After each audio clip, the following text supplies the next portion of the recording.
Here is a quick solution for your loud noise of the MacBook fan and heat in the MacBooks. What you need to do is open the terminal first and push this command in your system. I'll share this in the description as well. So once you pass this on, you need to pass on your password.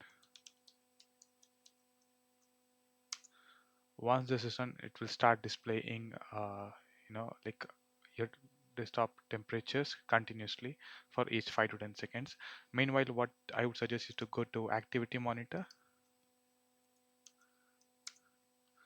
So here you can see what are the system inputs which is currently working in the background, and see which one you can delete and those things. So once you start deleting these stuffs, this will start, temperatures will start increasing and decreasing accordingly. So once you cross above 90 degrees Celsius, your laptop fan will start ringing, like both the fans will start, and there will be too much of loud noises. So the ideal temperature is within 90 degrees Celsius. So this should help you guys. Thank you.